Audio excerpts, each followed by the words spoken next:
Good day, listeners and viewers. Welcome once again here at Salida TeleRadyo in La Filipina National High School. Today, you will learn another interesting topic about prepare and cook egg dishes in Cookery 12 NC2 in Quarter 2. Together with your teacher broadcaster, Jerwin M. Luisen, and I am your teacher host, Marisa C. Basong. I will now turn you over to teacher Jerwin. A pleasant day, viewers and listeners. Welcome to our episode this afternoon. Despite the pandemic, we are very glad that we will be able to deliver our lesson to you through Salida TeleRadyo. I am Jerwin M. Luisen, your teacher broadcaster this afternoon. Today, you will learn about preparing and cooking egg dishes. This is part of your Module 5, Quarter 2 in Cookery 12. Our objectives for today's lesson are the following. Number 1, identify the parts of the egg. Number 2, distinguish the uses of eggs in culinary arts. And third, perform and cook variety of egg dishes. Before anything, it has been a long debate in which of the following comes first. Is it the chicken or the egg? One said that the chicken must come first, but others also said that one cannot become a chicken if the eggs comes last. So, which is which? Is it the chicken or the egg? I will just leave to you on whom the two comes first. But, what is the relationship of our activity in today's topic? Yes, in this lesson, we will focus more on preparing and cooking egg dishes, which is part of the competency in cookery for senior high school. Do you love eating eggs? How often do you eat eggs? Is it every day, twice a week, or once a month?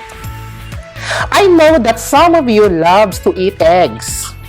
Usahay gani pag walay sudan, madali-dali na tuog luto ang itlog dayon.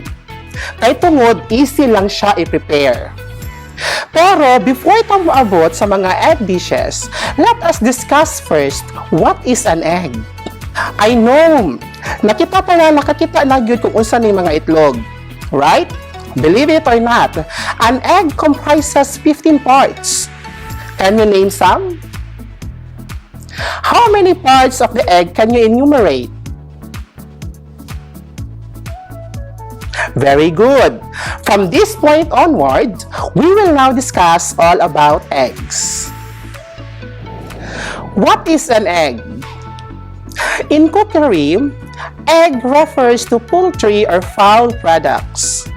In versatility of eggs is evident in its presence in numerous food items.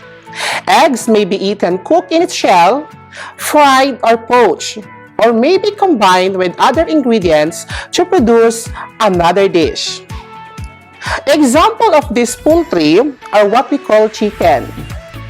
There are many ways on how to use eggs, whether it is cooked as is or it can be integrated as part of a dish. The parts of the egg. From our pretest kanina, the following are the parts of the egg. There are a total of 12 parts of eggs, but we will only discuss the 4 major parts of the eggs. What are these? Number 1 is the shell. The egg's outer covering, the shell, accounts for about 9 to 12% of its total weight depending on egg size. The shell is the egg's first line of defense against bacterial contamination. Of course, makita gid nato ding shell sa egg. The shell plays a vital role against bacterial contamination because the shell protects the egg. Second is the air cell. Air cell, this is the empty space between the white and shell at the large end of the egg, which is barely existent in newly laid eggs. Mao ni ang part sa itlog na naa sa bottom part. Kung Kung asa, maoning na part usually ang ginabuak nato para dali ra mapil ang ato ang itlog. Third, the albumen. Albumen, are also called as the egg white, accounts for most of the egg's liquid weight, about 67%. This is produced by the oviduct and consists of 4 alternating layers of thick and thin consistencies. In other words, albumen is also known as egg white. Ang albumen na ay duha ka klase, the thin and thick albumen. Mapansin nato na inigbuak nato sa egg na ay white na medyo thick siya sa inner. That is what we call thick albumen. And the outer part of it na medyo nipis siya is what we call the thin albumen. The last part is the yolk. The yolk or the yellow to yellow-orange portion makes up about 33% liquid weight of the egg. The egg yolk is formed in the ovary. This is important part of the egg in which all of the nutrients are here. The yolk or usahay ginatawag nato siya nga yellow kay tungod color yellow siya. Mao to siya ang 4 major parts of the egg, namely the shell, the air cell, the albumen, and the yolk. Now, daghan sa ato makapangutana, Sir, unsay kalahian sa white and brown eggs? Now, by difference ani? Mas nutritious ba ang brown eggs kaysa sa white? Nganong mas mahal ang brown eggs? To answer that, and be cleared of the wrong concept about the brown eggs, let us watch this audio and video clip. Some people believe brown eggs are healthier or more natural, while others feel that white eggs are cleaner or simply taste better. Today we will find out the difference between these two types of eggs. We will talk about the similarities and the nutrition's values. If brown rice is better for you than white rice, and brown bread is better than white bread, then it correlates that brown eggs are better than white eggs, right? The simple and short answer is no. White feathered chicken lay white eggs. Brown feathered chicken lay brown eggs. It's so simple. Chances are that brown eggs owe their superior health reputation to their inflated price tag, but it's not that way. Brown eggs cost more than white eggs simply because they cost more to produce. Brown chickens are larger than their white cousins, so they eat more food, which in turn cost farmers more, and we pay the price. The different eggshell colors come from pigments the hens produce. The main pigment in brown egg cells is called protoporphyrin 9. It is made from heme, the compound that gives blood its red color. The main factor determining color is still the breed. The nutritional content of eggs is affected only by the hen's diet. Eggs from hens that are fed the same diet, whether they are brown or white, are the same nutritionally. Eggs are a good source of many nutrients. One large egg contains approximately 72 calories, 6 grams of protein, and some healthful unsaturated fats. The total fat content of one large egg is approximately 5 grams. Eggs do contain a lot of cholesterol. The average large egg contains 186 milligrams of cholesterol, which compares to a single serving of liver, shrimp, or duck meat. So, include eggs in your daily diet without worrying about its color. So karon, naliwanagan na gid ta na walay difference ang white eggs sa brown eggs. They have the same nutrient value. Mas medyo mahal lang ang brown eggs tungod sa maintenance sa pagkaon na ginakaon sa mga manok na nagalay og brown eggs. But they are just the same with white eggs. What are the uses of eggs in culinary? There are so many ways on how to use the eggs in culinary. Eggs are cooked in many ways. It can be a main protein dish, can be a main accessory ingredient in dishes from appetizers to desserts. It can be cooked by dry heat, moist heat, with or without oil, as simply or as elaborately as one's inclination at the moment. The first use of our eggs, it can be cooked and served as is. Eggs can be cooked alone either fried, boiled, poached, or scrambled with herbs and spices and served with condiments. So, isa sa mga gamit sa mga itlog is ato siyang ginaluto as is. Manila niya itong ginabuhat na usually ang itlog, ginahimo na ito siya og sudan. No? Ang ginaluto na ito siya as is. It can be a boiled egg, a fried egg scrambled. It depends on your preference. The second use is eggs can act also as an emulsifier. Emulsifier is used to stabilize processed food. So, kaning itlog na siya ginatawag na substance which is lecithin, in which mauna siya nag-act as the emulsifier. Emulsifier is because ginakombine niya ang two unmixable ingredients.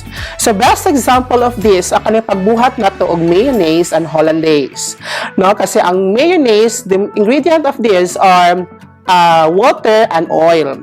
So, para ma-mix na to na ang water and oil, muak na diri ang ato ang egg yolk, in which the egg yolk will be our emulsifier.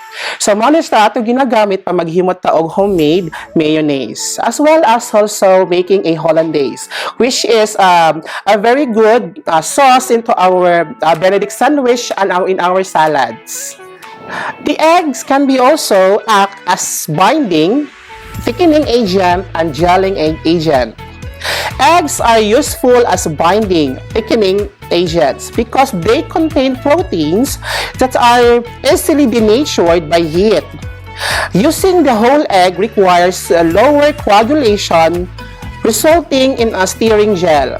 So, kaning itlog ginagamit nato siya as binding agent. Example ani is kanang maghimot ta og fried chicken. Diba sa fried chicken, ato gina-coat ang chicken into flour tapos breadcrumbs. Pero before nato na siya i-coat into breadcrumbs, ato siya una ginadip sa itlog. No, kanya no ginadip siya. It's because ang itlog man ko nag-act na siya as a binding agent in which ang flour o ang breadcrumbs iyahang ginadikit. Kumbaga, ang itlog is muna siya og glue. No? Kung asa ginadikit niya ang duha ka buok nga dry ingredients, which is a very good example pa magluto ta og fried chicken. Ginadip una ang chicken sa flour, tapos sa egg, and then sa breadcrumbs. In that way, ang ato ang itlog nag-act siya as a binding agent. So, ang itlog pod is mahimo po siyang thickening agent. So, ang pinaka-example ani nga dish na ginahimo itong thickening agent ng itlog is kani pagluto nato og egg drop soup. Ang egg drop soup, dili na siya kailangan og cornstarch or roux. It's because ang itlog na ang nagapalapot sa atong egg drop soup. In that way, ang atong itlog is nag-act siya as a thickening agent. The last uses of eggs in culinary arts is egg can be also used as a foam. Dili itong foam ginagamit nato sa panghugas sa plato. But foam na ginahimo nato siya og meringue, in which kaning meringue is very useful sa paghimo nato og mga cakes and pastries. No? Nana sa to ang bread and pastry production nga subject. In which ang egg white is ato siya ginabit sa electric mixer para mag-create siya og foam. And then after that, katong foam ato siya ginamix sa to ang butter nga mixture to form a simple chiffon cake, or cakes. So, eggs is also used as a foam. So, those are the four major uses of our eggs. It can be cooked as is. It can be used as a thickening or gelling agent. It can be used as a foam. And lastly is, it can be also used as a binding agent. At this point, let us practice some dishes on eggs. There are so many ways on how to cook the egg. Sabi nga nila, there are 100 ways on how to cook an egg. For this afternoon, I will show to you some of the many ways on how to cook an egg. The first one is poached egg. Poached egg is an example of a moist heat cooking method in which eggs uses water to cook. Let us listen and watch to this audio and video clip. The word poach means to cook in simmering water. It comes from the French word poche, meaning pouch, after the shape of a poached egg. Looks like you could use some poached egg tips. Let's begin with your pan. A wide non-stick skillet is perfect for egg poaching because it gives you room to work and a nice slick surface for the eggs to settle on. You're also going to need 1.5 inches of water, no less and no more, and you're going to need to bring it to a bare simmer. Now the eggs. Now since their membranes are stronger and less likely to break, fresh eggs are best. Now if you want to know how old your eggs really are, take a look at the end of the box for a 3-digit number representing the 365 days of the year. Since this one says 057, we know they were packed on February 26th. Break each egg into a small custard cup. By the way, those cloudy whites are a sure sign of freshness. Now grab yourself a thermometer and a slotted spoon suitable for a non-stick vessel. When the water hits 190 degrees, you're ready to go. But first we want to get those little bubbles off of the bottom because they can create divots on the bottom of the eggs. Last addition, a tablespoon of white wine vinegar will help to coagulate the outside of the whites faster, giving us a better shape. Now, for insertion, you want to push the cup all the way into the water and slowly pour in the egg. If some of the water comes over into the cup, that's fine, doesn't matter. Smoothness is key here. Take your time. Water goes in and then the egg goes in. Arranging them this way will also help you remember which one needs to come out the fastest. There, 4 go in. Good. Now, go ahead and set your timer for 4.5 minutes. And you want to maintain the heat so that you keep that 190 degrees, no hotter. Basically, you should be able to stick your finger in and pull it back out without going, ow! Now, when the time is up, remove with the slotted spoon. And you're just going to have to kind of jiggle it off at the bottom, but the non-stick will prevent any adhesion. There, it doesn't look really attractive now, but it will, don't worry. Now move those onto a towel or even a paper towel. But smoother is better because a coarse surface can actually make a permanent pattern on the eggs. That's okay if you don't mind that kind of thing. Now, as far as this jagged bit, just use your spoon and kind of curve around to remove that. That way you'll have a nice pouch shape. Now, if you're not going to eat them right away, you can move your poached eggs into ice water and refrigerate them for up to 8 hours. Then just to reheat them by putting them back into some hot water for about 1 minute. That's a good idea for parties. I'll be back. Always remember that the perfect poached egg lies on the right temperature of the water, not boiling nor simmering. Next, boiled eggs. Another moist heat cooking method of cooking eggs are boiled eggs. I know na kita tanan nakatry na gyud sa pagluto og boiled egg. But are we doing it right? Let us listen and watch in this audio and video clip. Boiling eggs is a skill that every home cook should have, but you'd be surprised how many people don't actually know how to do it. Today I'm showing you everything you need to know to boil eggs, everywhere from soft-boiled eggs to hard-boiled eggs and everything in between. To start, you'll need some eggs. I'm going to take my eggs, and these are large eggs, and I'm going to place them in a single layer in the bottom of a pot or saucepan.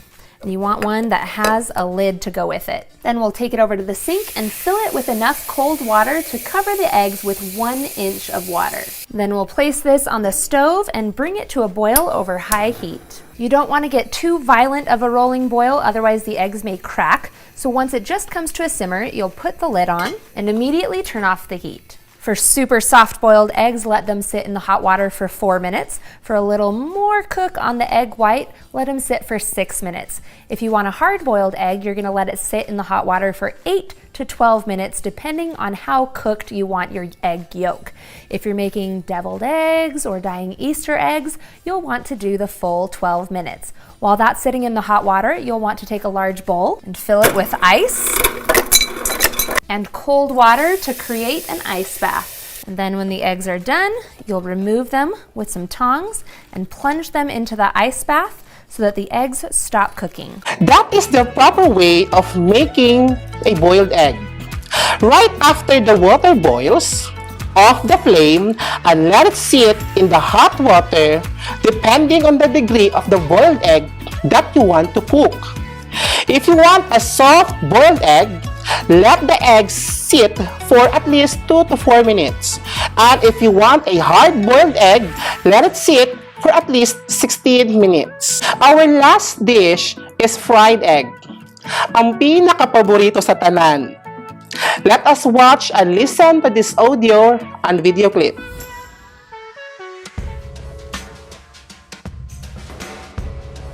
Here's how to make perfect fried eggs, sunny side up and over easy, every time. For sunny side up eggs, start with a hot non-stick skillet on medium heat. Swirl in a little butter.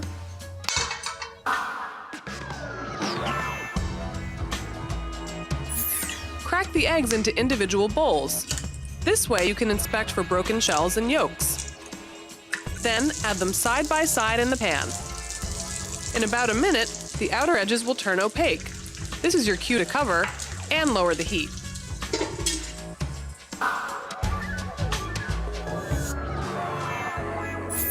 Wait 4 minutes, and you'll have perfect eggs. No sticking, no breaking. The longer you cook the eggs, the harder the yolk will be. If you want a medium yolk, cook for 5 minutes. A hard yolk will set in 6.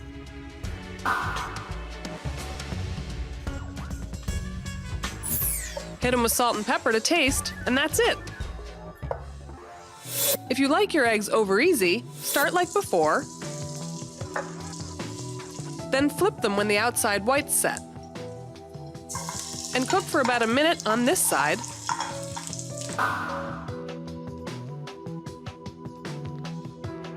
And serve. Now go break an egg. Remember, fried eggs aren't just for breakfast. Serve them on top of cooked lentils, asparagus, and even pasta dishes. Okay, the secret of a perfect fried egg lies also on the degree of the temperature of the flame. So kung magluto tagit ang fried egg, dili na to siya pakusgan ang kalayo. Because the tendency to that, pagbutang nato sa itlog, dali lang yun mapagod ang ato ang albumen. Which causes the egg nga mag-deform siya o dili din ito mag-form into a perfect one. So the right temperature to that is medium heat. Those are just some of the variety of dishes that we can make out from an egg. But wait, there are still 100 ways on how to cook the egg. But for now, papakita ko lang muna sa inyo ang tatlo sa mga pwede natin gawin sa itlog. Now, how important is eating an egg? Usad ay mahatag ani pagkaon nato sa mga itlog. According to studies, without a doubt, there are a multitude of benefits to eating eggs every day. Not only do eggs provide high-quality protein, they also contains 11 vitamins and minerals, omega-3 fatty acids, and antioxidants. And this means that they can make a valuable contribution to daily nutrient requirements. Most of the protein in an egg can be found in the white egg, while the yolk contains healthy fats, vitamins, minerals, and antioxidants. See? An egg comprises a lot of vitamins and minerals that needed in our body. That's how healthy the egg is. At this point, let us review our discussion this afternoon. So, egg refers to poultry or fowl products. Eggs has 4 major parts, namely the shell, the yolk, air cell, and albumen. Eggs can be cooked in 100 ways. It can be cooked as is, as a foam, as binding agent, and as emulsifier. To test your understanding in our topic today, let us answer a short assessment. Are you ready? Direction. Write T if the statement is true, F if false. Number 1. Egg can be considered as main protein dish. Is it a true or false? The correct answer is true. Number 2. Eggs can be used as emulsifier of 2 unmixable ingredients. True or false? The answer is true. Third, for baked products, eggs can be used as leavening agent. Is it a true or false? The correct answer is true. Fourth, Sunny side up is an example of fried eggs. Is it a true or false? The correct answer is true. And the last item, poached egg is cooked using oil. Is it a true or false? The correct answer is false, because the poached egg is cooked in water. That is all for our discussion today in Cookery for Senior High School. Once again, this is Jerwin Luisen, your teacher broadcaster. Another lesson has unveiled today. We hope that what Teacher Jerwin discussed a while ago will be put into practice. Thank you so much, viewers and listeners, for tuning in. This has been your teacher host, Teacher Marisa, and always remember, prepare and eat nutritious foods to have a healthy life. Till next time!